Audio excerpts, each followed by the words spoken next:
got a top 10 matchup going down in South Bend this weekend. Grace Remington with Tom Loy in studio and Dave Biddle joining me to break it all down. This feels like a playoff game happening in week 4. Two balanced teams here, both teams ranking in the top 10 in total defense and total offense. The Buckeyes have won the last 5 in this series. Let's talk a little bit more about what's going down on the field, starting with the quarterbacks here. Sam Hartman obviously comes over the ACC all-time passing leader. This season, off to a great start. He's one of only 5 quarterbacks to throw for over 1,000 yards. Obviously has the perfect 13-0 touchdown-interception ratio.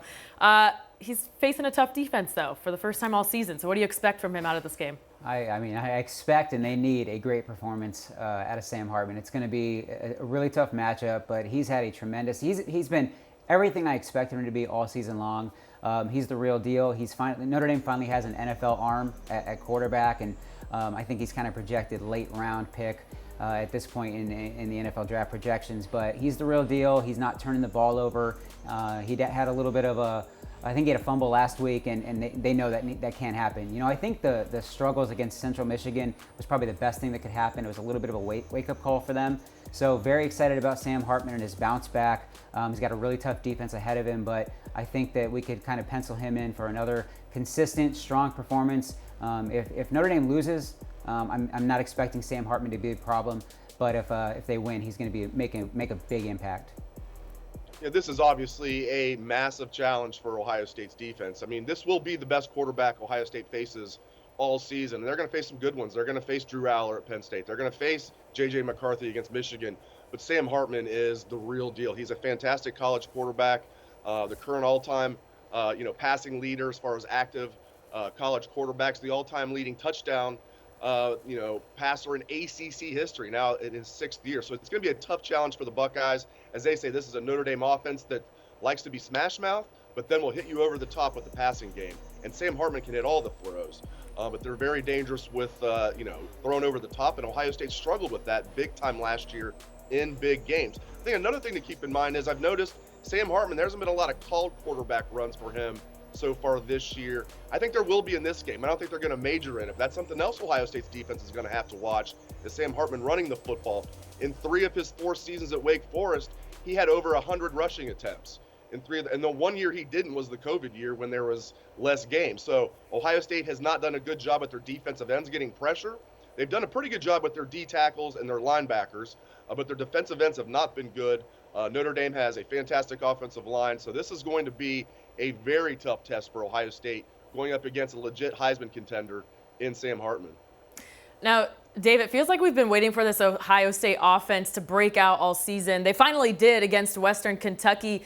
Kyle McCord setting season PRs in yards per attempt, completion percentage, among other statistics, but he's never faced a ranked opponent before. So how do you think he's going to fare in this first road start? It's going to be very interesting. I mean, if you're an Ohio State fan, it's got to give you trepidation to know on the other side is Sam Hartman, as veteran as you can be. And Kyle McCord, even though he's a junior, he's been around Ohio State for a while. Still, this will be his first big game, period. And his first big test, everything all wrapped into one. And against, on the road, against a good defense, against a team that's going to be fired up to beat Ohio State, of course. And I'm not sure which way it's going to go. He looked very good against Western Kentucky last week, but Western Kentucky does not have a good defense by any means. The arm talent is clearly there with Kyle McCord. I'm very curious, Grace, how he is going to respond mentally. Is he going to be calm, or is he going to let the moment get to him? Because that's going to be the big thing. I think Sam Hartman, he's been there, done that. This might be his biggest game, but he's still played in many, many big games and has started umpteen games at this level. Kyle McCord, you can still count on one hand how many starts he's had at the collegiate level. So how is he going to handle this mentally? Of course, how's he going to handle it physically, throwing the ball, everything else, staying away from turnovers, but how is he going to handle it mentally? That's my big question. Now, Tom, you kind of alluded to it. If Notre Dame loses this game, it won't be Hartman's fault. This is the type of game that's won in the trenches. Both O-lines here helping their run game average over 5 yards per carry. The teams have combined to allow 7 sacks. We know how good their defenses are. So what do you expect at the line of scrimmage here? Yeah, I mean, with Joe Alt, this is probably his money game. This is an opportunity to show not just a first-round pick, which everybody's projecting him, but top 10, maybe even first overall. I know everybody's talking about Caleb Williams and that hype, but Joe Alt is a fantastic offensive tackle. He's already proved to play left tackle, and obviously that's a money position at the next level. So it's all going to be on him. This is going to be where everybody's going to be watching him. They're going to be watching Blake Fisher, the rest of the offensive line, but it's going to be all about Joe Alt, and he's going to need to protect Sam Hartman, keep him standing, and give him plenty of time.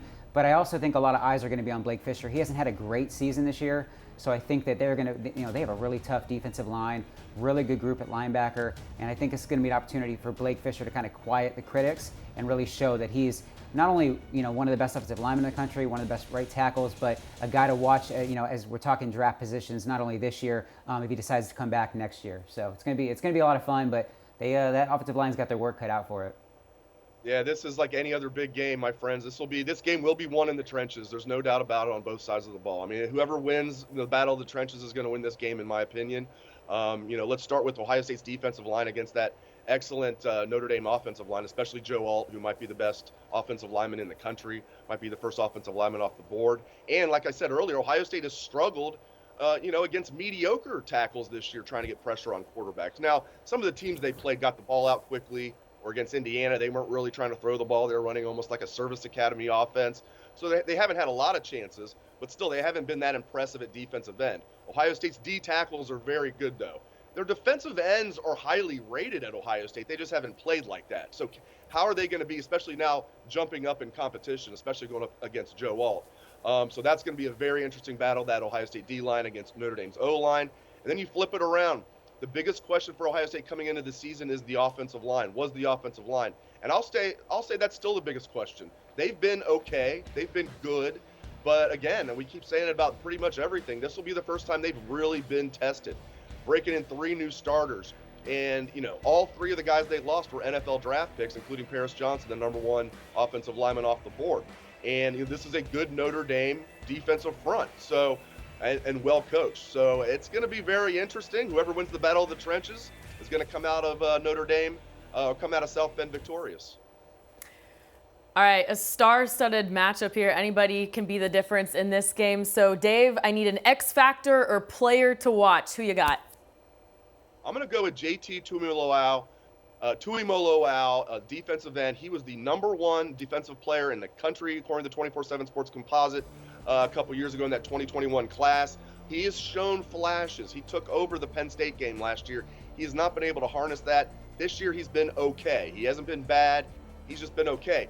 Now, if he can have a good game, if let's say he's going up against Joe Alt, if he can have a good game, that'll be huge for Ohio State. If he gets stonewalled and you're like, where is number 44? What's he doing? Is he even out there? That's going to be, a big boost for Notre Dame. So 44 needs to be a problem for Ohio State if they're going to get pressure on Sam Hartman and slow down this Notre Dame offense. Yeah, and for me, I'm going to go with the other guy on the opposite side. It's going to be Audric Estime. Everybody's going to be watching Sam Hartman, and obviously he's going to have a massive game if they're going to be victorious in their home stadium. But I'm watching Audric Estime. I think he's been one of the best running backs in America. He's been better than I even expected all year long.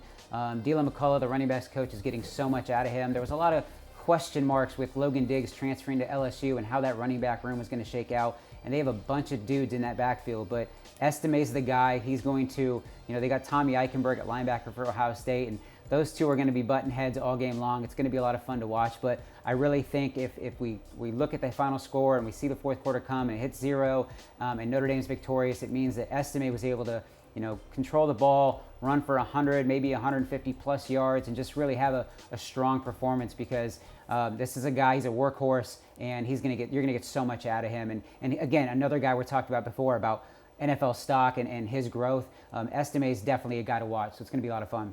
All right, great stuff. The entire nation watching this top 10 matchup this weekend. Tom Loy, Dave Biddle, thanks for joining us. And for more on the game, check out Bucknuts.com and IrishIllustrated.com for all your Ohio State and Notre Dame football and recruiting news all season long.